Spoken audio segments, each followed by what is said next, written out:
ओम नमोर्यंताणं नमो सिद्धाणं नमो आर्याणं नमो वज्रायणं नमो लोहे सब्बसाहुणम्। मंगलम भगवान वीरो मंगलम गौतमो गणी मंगलम कुंद कुंदार्यो जैन धर्मोस्तु मंगलम। ओंकार बिंदु संयुक्तम नित्यं जायन्ति योगिनः कामदं मोक्षदं चैव ओंकाराय नमो नमः। अहोपकार जिनवरनो कुंदनो ध्वनि दिव्यनो जीन कुंद ध्वनि आप्या अहो आ गुरु कहाननो तुझ ज्ञान ध्याननो रंग अमया दर्श रहो ओ शिव पद तक तुझ संग माता हाथ ग्रहो।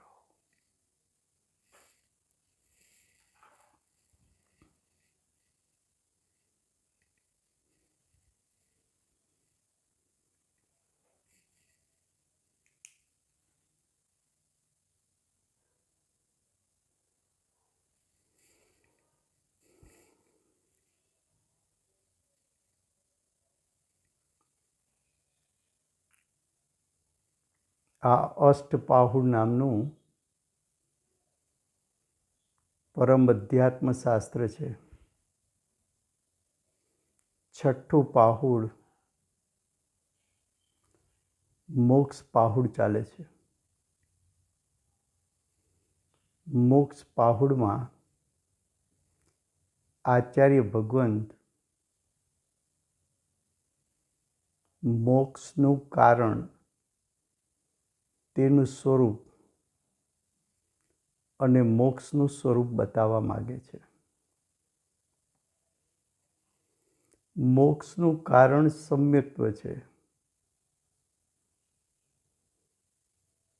અને ચાર ગતિનું કારણ મિથ્યાત્વ છે. તો ગાથા 96માં આચાર્ય ભગવાન સમ્યક્ત્વ અને મિથ્યાત્વ, સમ્યક્ત્વ ભાવ અને મિથ્યાત્વ ભાવ એના કથનને સંક્ષિપ્તમાં કહે છે. ગાથા 96ના શબ્દો છે: સમ્યક્ત્વ ગુણ મિથ્યાત્વ દોષ તુ એ મનસુ વિચારીને કરતે તને જે મન રૂચે બહુ કથન શું કરવું અરે.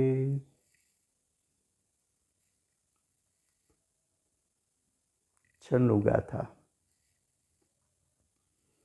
હે ભવ્ય,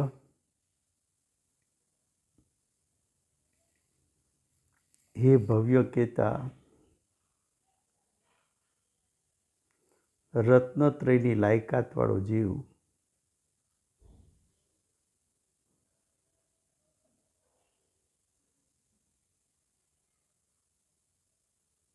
રત્નત્રય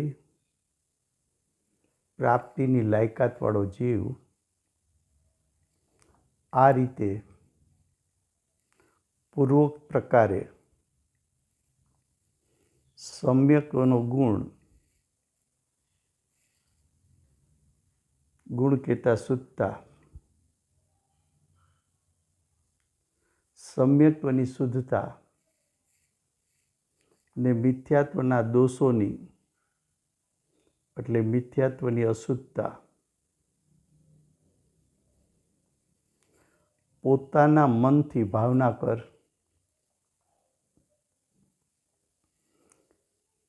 ભાવના કર એટલે નિર્ણય કર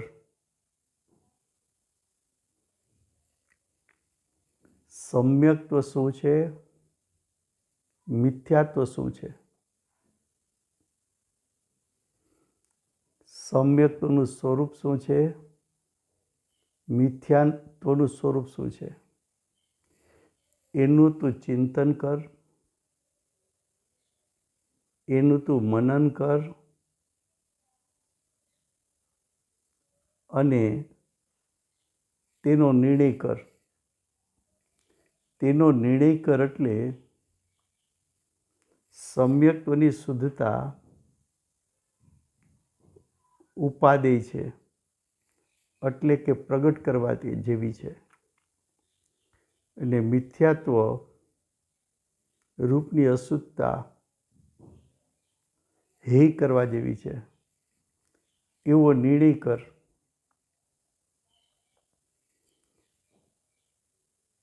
આત્મ સ્વભાવની પ્રતીતિ, આત્મ સ્વભાવની રુચિ,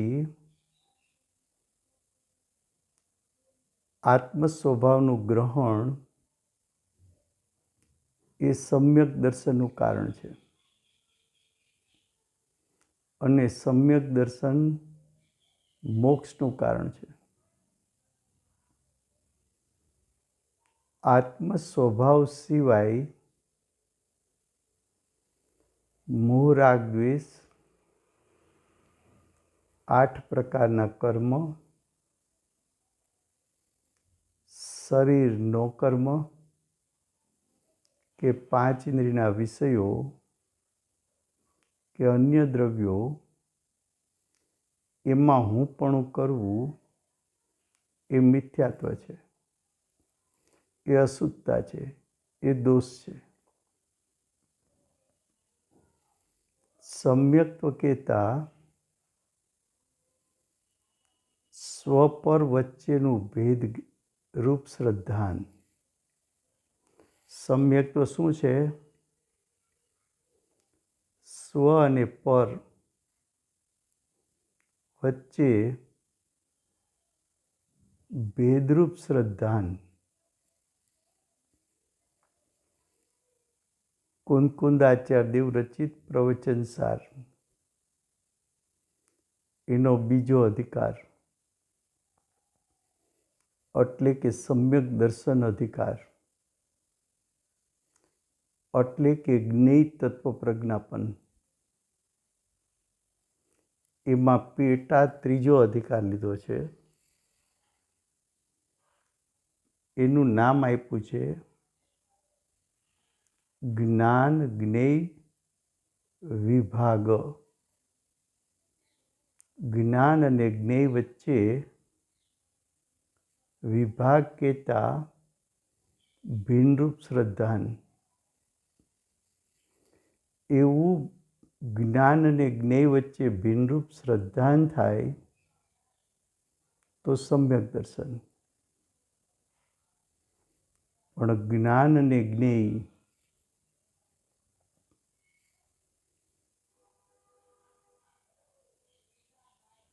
એની વચ્ચે ભિન્નતાનું શ્રદ્ધાન ન થાય, એટલે કે જીવ અને શરીર બંને વચ્ચેનો ઉભયબંધ, એમાં જો હુંપણું કરે તો મિથ્યાત્વ, અથવા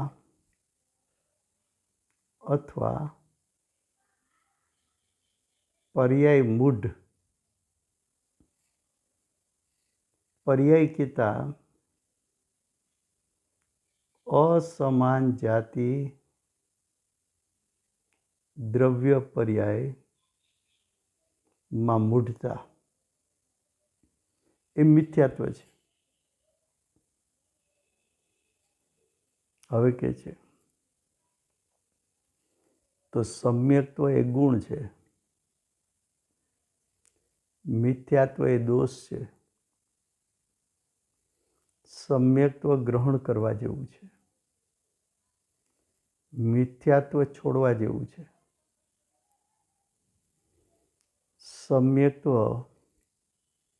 મોક્ષનું કારણ છે, મિથ્યાત્વ ચાર ગતિનું કારણ છે. તો કે મિથ્યાત્વના દોષોની પોતાના મનથી ભાવના કર. ભાવના કર એટલે ઉપાધિ કર. સમ્યક્ત્વને ઉપાધિ કર. તું ચિંતન કર, મનન કર કે સમ્યક્ત્વ પ્રાપ્ત કરવા જેવું છે કે નહીં, મિથ્યાત્વ છોડવા જેવું છે કે નહીં. હવે આગળ કહે છે, જે પોતાના મનને રૂચે, પ્રિય લાગે તે કર. પોતાના મનને રૂચે એટલે તને સમ્યક્ત્વ રૂચે છે કે તને મિથ્યાત્વ રૂચે છે. સમ્યક્ત્વ રૂચશે, જ્ઞાયક સ્વભાવ રૂચશે તો તને મોક્ષની પ્રાપ્તિ થશે.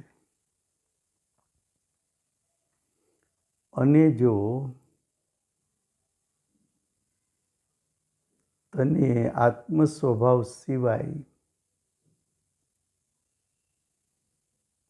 બીજી કોઈ પણ રુચિ થશે તો એ સંસાર પરિભ્રમણનું કારણ થશે. હવે કે છે, ઘણા પ્રલાપથી શું સાધ્ય છે? એટલે કે અનેક પ્રકારે કથન કરવાથી કંઈ પ્રાપ્ત થતું નથી. ઘણા વિકલ્પથી કંઈ પ્રાપ્ત થતું નથી. માત્ર મનના સંગે ચિંતન મનન કરે પણ ભાવભાષણ ન કરે તો જીવને માટે પ્રયોજનભૂત નથી, સાધ્ય નથી. હવે કે છે, આ પ્રકારે આચાર્ય ઉપદેશ આપ્યો છે. ભગવત કુંકુંદાચાર્ય દેવે એટલે કે શ્રુત કેવડીએ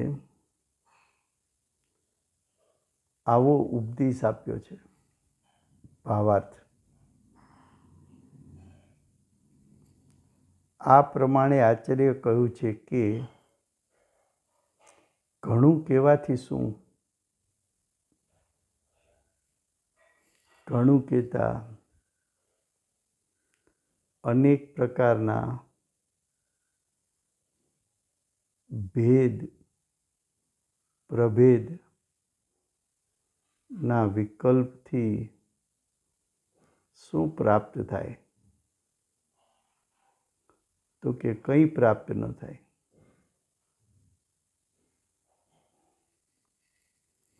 હવે કે છે, સમ્યક્ત્વ મિથ્યાત્વના ગુણદોષ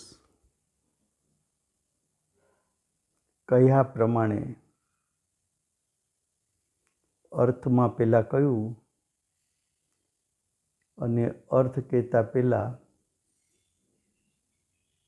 છન્નું ગાથા કહેતા પહેલાં પૂર્વની ગાથાઓમાં સમ્યક દર્શન અને મિથ્યા દર્શનનું સ્વરૂપ સમજાયું.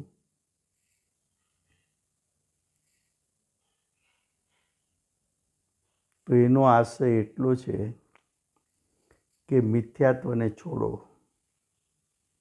એટલે કે મિથ્યાત્વને હેય કરો, સમ્યક્ત્વને ગ્રહણ કરો, એટલે કે સમ્યક દર્શનને ઉપાદેય કરો. તેથી સંસારનું કહેતા ચાર ગતિનું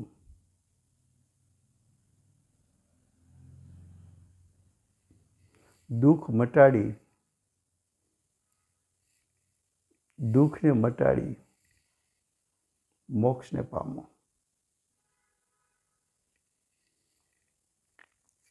એટલે કે મુક્તિને પામવું.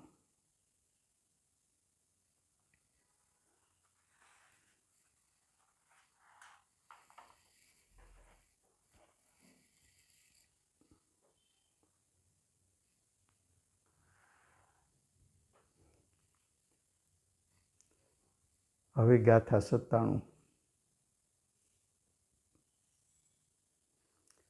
હવે કહે છે એનો અર્થ કે પૂર્વ ગાથામાં સમ્યક્ત્વ પ્રાપ્ત કરવા જેવું છે અને મિથ્યાત્વ છોડવા જેવું છે. એટલું કહ્યા પછી કહે છે કે જો મિથ્યાત્વ ભાવ ન છોડ્યો, મિથ્યાત્વ ભાવ એટલે વિપરીતતા, અભિપ્રાયની વિપરીતતા ન છોડી તો બાહ્ય વેશથી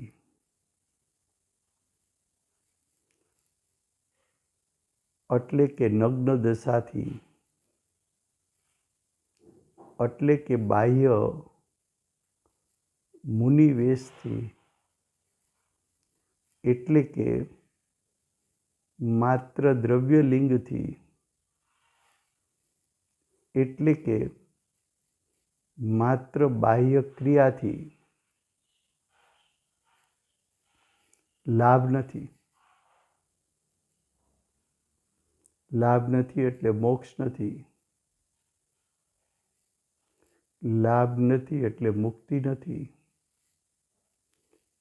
લાભ નથી એટલે વિતરાગતાની પ્રાપ્તિ નથી.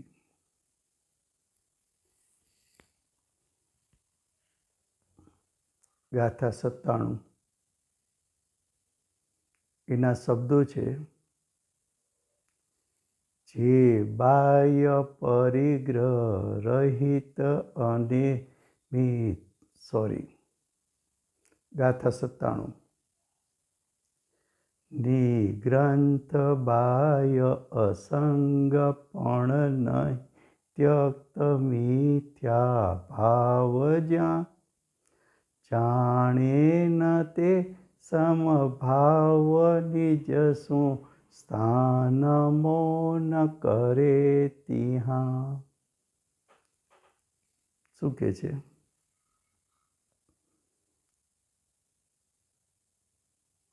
જે બાહ્ય પરિગ્રહ રહિત, બાહ્ય પરિગ્રહ રહિત એટલે નિગ્રંથ,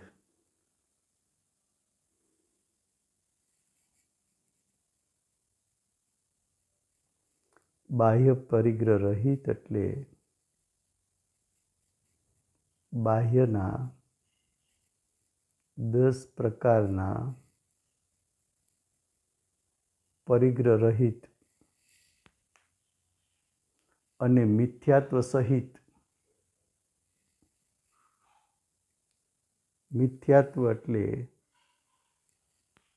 અભિપ્રાયની વિપરીતતા સહિત નિગ્રંથ વેશ,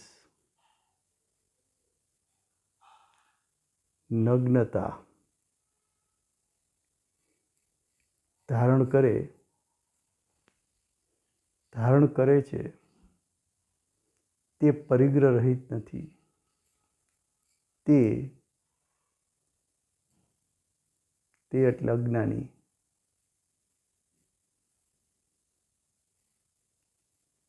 અંતરંગ પરિગ્રહ રહિત નથી. આગળ કહે છે તેને ઊભા રહીને એટલે ખડગાસનમાં રહીને કાયોત્સર્ગ કરવાથી એટલે કે તપ કરવાથી સુસાધ્ય છે. એટલે શેની પ્રાપ્તિ છે? તો કે કંઈ પ્રાપ્ત થતું નથી.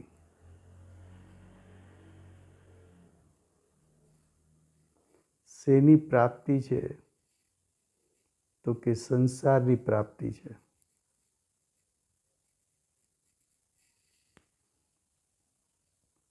અને મૌન ધારણ કરવાથી શું સાધ્ય છે?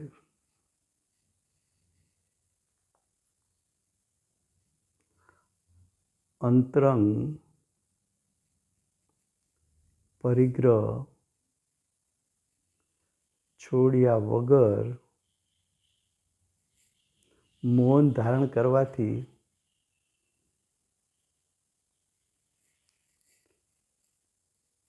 મોક્ષ માર્ગ કે મોક્ષની પ્રાપ્તિ નથી. કારણ કે તે આત્મામાં સમભાવ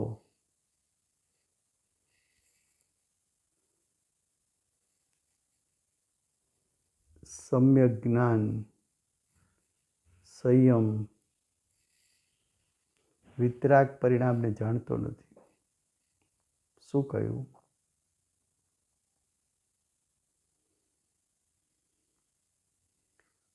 અજ્ઞાનીએ વિપરીત અભિપ્રાય છોડ્યા નહીં. વિપરીત અભિપ્રાય એટલે હું જ્ઞાયક છું એમ સ્વીકાર્યું નહીં, પણ હું મનુષ્ય છું એમ સ્વીકાર્યું.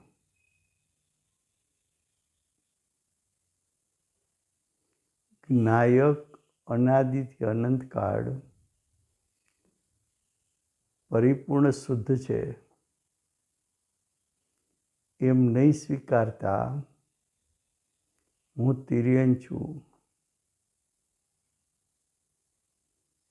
હું નારકી છું, હું મનુષ્ય છું, હું દેવ છું. અસમાન જાતિ દ્રવ્ય પર્યાયમાં મૂઢતા કરી. એ મૂઢતા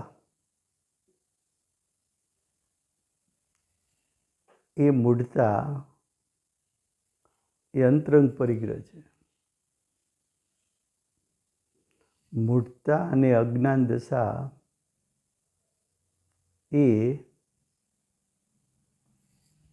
અંતરંગ પરિગ્રહ છે. અંતરંગ પરિગ્રહ એ જીવનો ભાવ છે. અંતરંગ પરિગ્રહ અને મૂઢતા એ જીવનો ભાવ છે. આવો જીવ ધર્મને નામે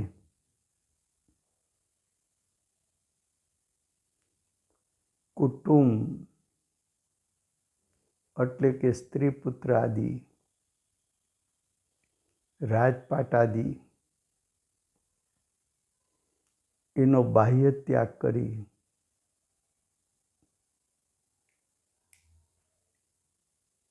શરીર પરનું વસ્ત્ર છોડી નગ્ન દશા ધારણ કરી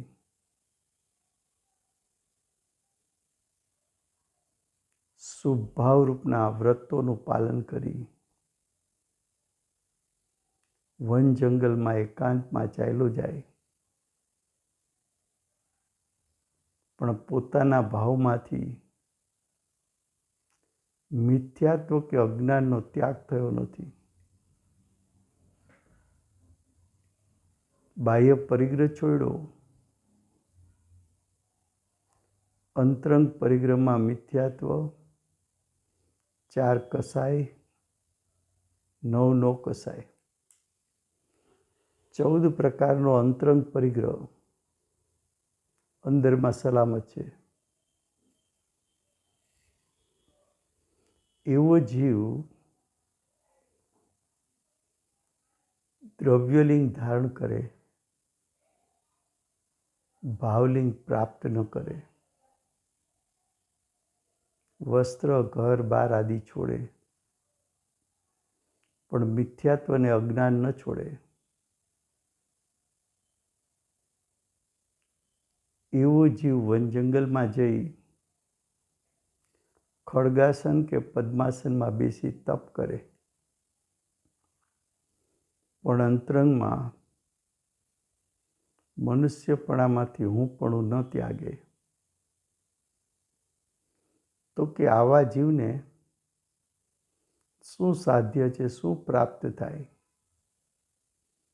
તો કે આવા જીવને મોક્ષ માર્ગ કે મોક્ષ પ્રાપ્ત થતો નથી,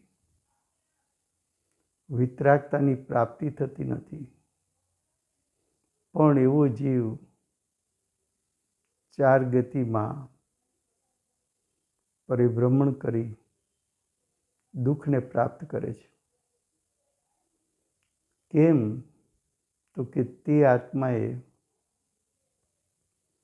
સમ્યક જ્ઞાન કહેતા સંભાવની પ્રગટતા કરી નથી, વિતરાગતા કહેતા મોહ રાગ દ્વેષ ત્યાગ્યા નથી. ખરેખર તો એ સંભાવ કે વિતરાગતાનું સાચું સ્વરૂપ જાણતો પણ નથી. તો એવો જીવ બાહ્ય ગમે તેટલો ત્યાગ કર્યો હોય, પણ એ મોક્ષ માર્ગ કે મોક્ષને પાત્ર નથી. ભાવાર્થ: આત્માના શુદ્ધ સ્વભાવને જાણી સમ્યક દ્રષ્ટિ થાય છે. સમ્યક દર્શન, સમ્યક જ્ઞાન ક્યારે પ્રગટ થાય? તો કે આત્માનો શુદ્ધ સ્વભાવ કહેતા જ્ઞાયક ભાવ, જ્ઞાયક ભાવને જાણી એટલે ભાવશ્રુત જ્ઞાન દ્વારા જાણી,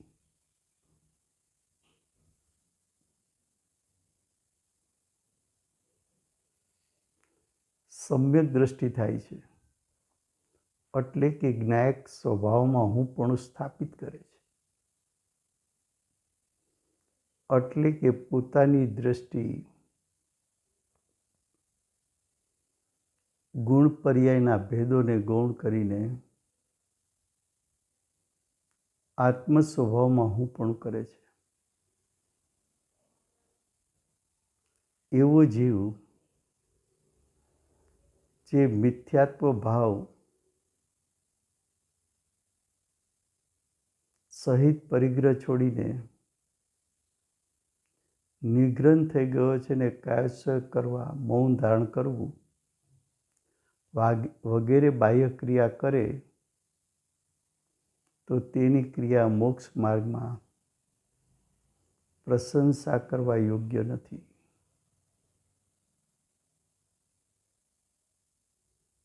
શું કીધું? જે મિથ્યાત્વ ભાવ સહિત છે. જીવ બે પ્રકારના બતાવ્યા. એક જીવ સમ્યક્ત ભાવ સહિત છે, બીજો જીવ મિથ્યાત્વ ભાવ સહિત છે.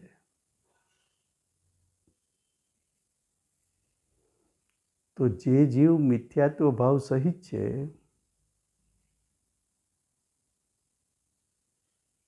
મિથ્યાત્વ સલામત છે ને બાહ્ય પરિગ્રહનો ત્યાગ કરે છે. કયા પરિગ્રહનો ત્યાગ કરે છે? બાહ્ય પરિગ્રહને ત્યાગે છે.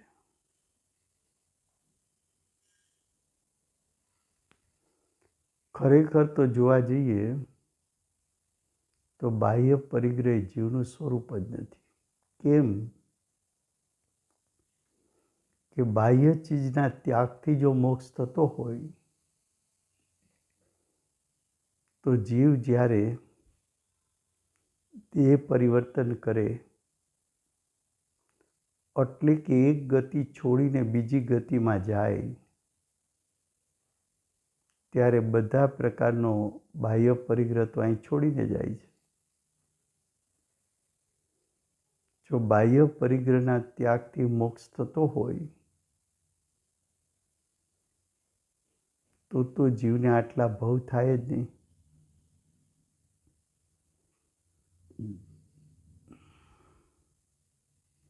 સાચો પરિગ્રહ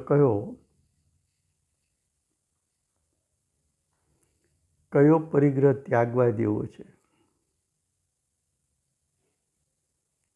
કયો પરિગ્રહ ત્યાગવા યોગ્ય છે? પર વસ્તુને ત્યાગવી કે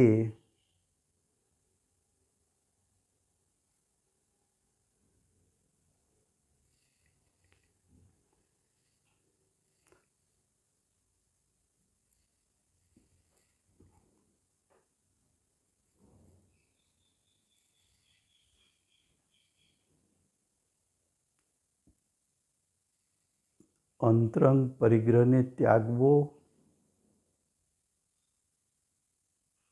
કે બાહ્ય પરિગ્રહ? તો કે જેમને બાહ્ય પરિગ્રહ પ્રત્યે મોહ ગળી જાય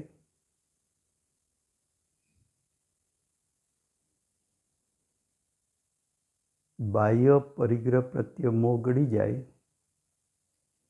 એ અંતરંગ પરિગ્રહ હતો. અંતરંગ પરિગ્રહ ગળી ગયો એવા જીવને બાહ્ય પરિગ્રહ જે હોતો નથી. એવું ત્યાગનું સ્વરૂપ છે. બાહ્ય પરિગ્રહ છૂટે માટે અંતરંગ પરિગ્રહ છૂટી જ ગયો હોય એવો નિયમ નથી. શું કહે છે? ભાવાર્થમાં શું કહે છે? જે મિથ્યાત્વ ભાવ સહિત પરિગ્રહ છોડીને નિગ્રંથ પણ થઈ ગયો. નિગ્રંથનો અર્થ અહીં બાહ્ય પરિગ્રહનો ત્યાગ કર્યો, કાયોત્સર કર્યો, ખડગાસનમાં ઊભો રહ્યો તપ કરવા, પદ્માસનમાં બેઠો તપ કરવા, મૌન ધારણ કર્યું, પણ મનના સંગે વિકલ્પો ચાલુ છે.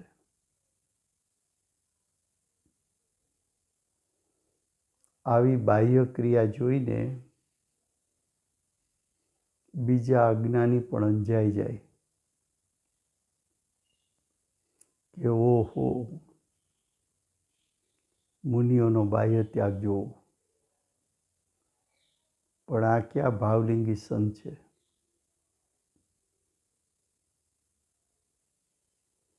એ બાહ્ય ત્યાગમાં મોક્ષ માને છે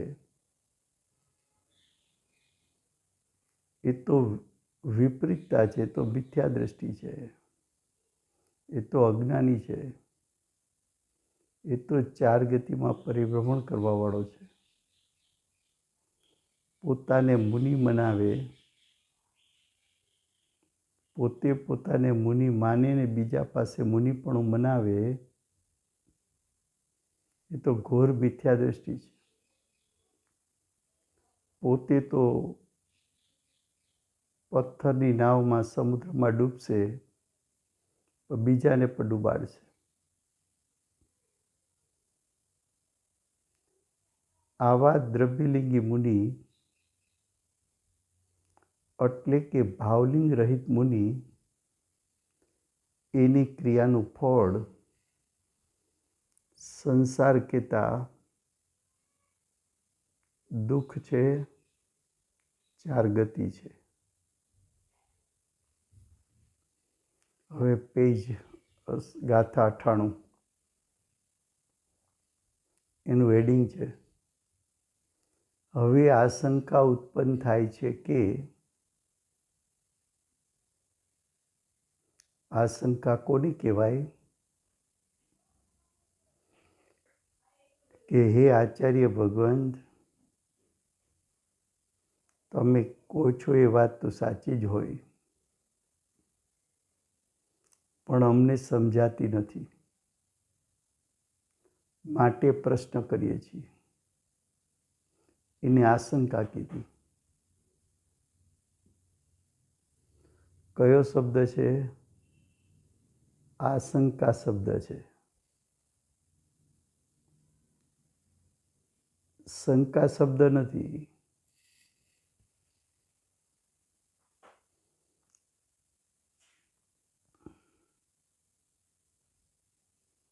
ભગવત કુંકુંદાચાર્ય દેવ એના પ્રત્યે અંતરંગમાં અહોભાવ છે. એમણે કરેલી રચના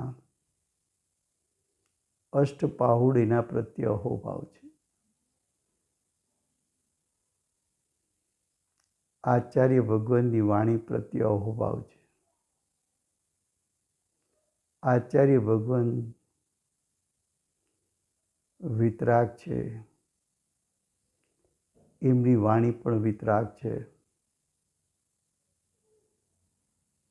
એમાં તો એને કોઈ શંકા નથી. આચાર્ય ભગવાનનો ઉપદેશ સત્યાર્થ છે, એમાં શંકા નથી. પણ આચાર્ય ભગવાનનો આશય ન સમજાય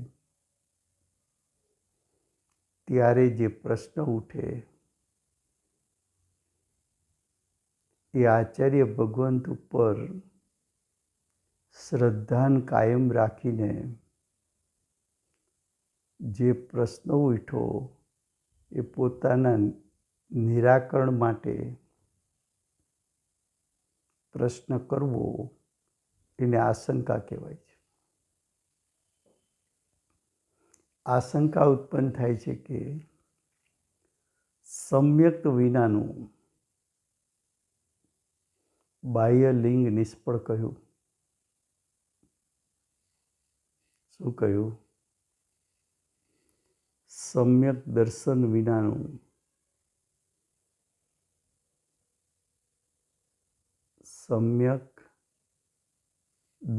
વિનાનું બાહ્યલિંગ એટલે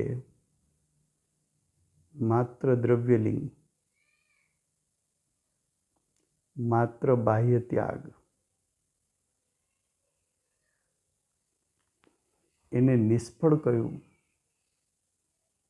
જે બાહ્યલિંગ મૂળ ગુણ બગાડે તેને સમ્યક તો રહે કે નહીં તેનું સમાધાન કરે છે.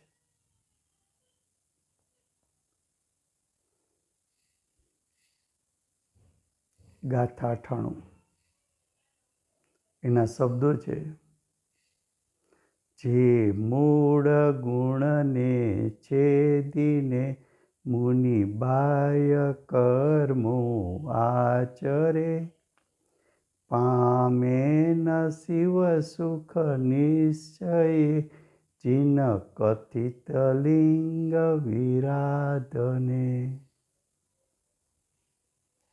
અર્થ: જે મુનિ નિગ્રંથ થઈને મૂળ ગુણ ધારણ કરે છે તેમનું છેદન કરી બગાડી કેવળ બાહ્ય ક્રિયા કરે છે તે સિદ્ધિ અર્થાત મોક્ષના સુખને પ્રાપ્ત કરી શકતો નથી. કારણ કે આવો મુનિ નિશ્ચયથી જીનલિંગનો વિરાધક છે. શું કહ્યું? કે મુનિનું લિંગ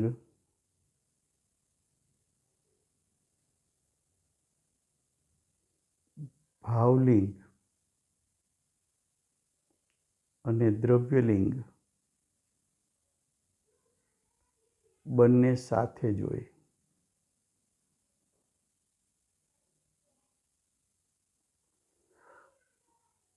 ભાવલિંગ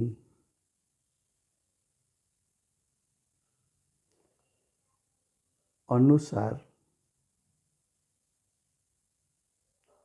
દ્રવ્યલિંગ તે સાચું મુનિપણું છે.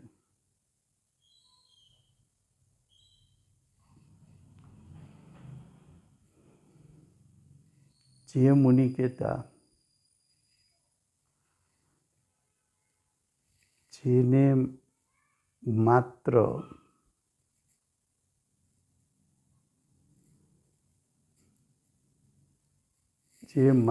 દ્રવ્યલિંગી મુનિ નિગ્રંથ થઈને માત્ર બાહ્ય પરિગ્રહને ત્યાગીને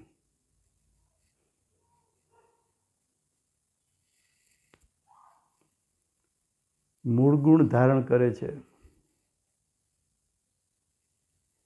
તેમનું છેદન કરી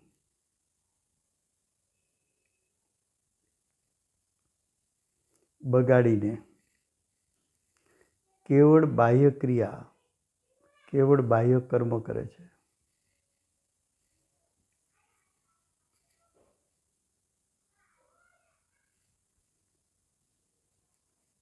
નગ્ન દશાઈ બાહ્ય ક્રિયા કેવી છે? શુદ્ધતા વગરના શુભ ભાવ એને પણ બાહ્ય ક્રિયા કેવી છે?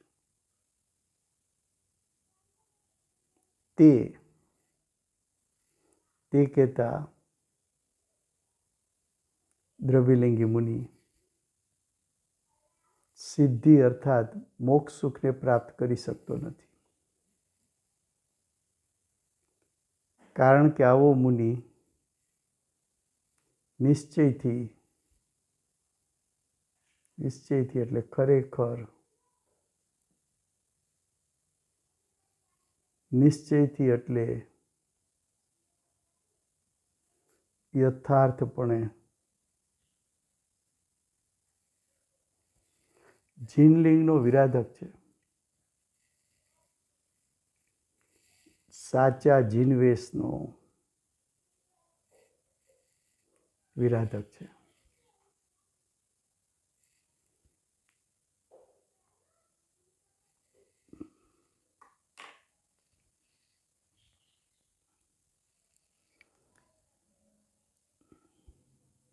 દિવ્ય ધ્વનિના દાતાર શ્રી સિમંદર ભગવાનનો જય હો. ભાવલિંગ પૂર્વક દ્રવ્યલિંગને ધારણ કરનાર શ્રી કુંદકુંદાચાર્ય દેવનો જય હો. મુનિનું યથાર્થ સ્વરૂપ સમજાવનાર પરમ કૃપાળુ શ્રી સદગુરુ દેવનો જય.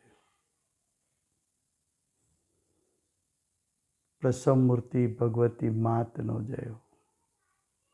અષ્ટજીનવાણી માતનો જય હો. પરમ દિગંબર જૈન ધર્મ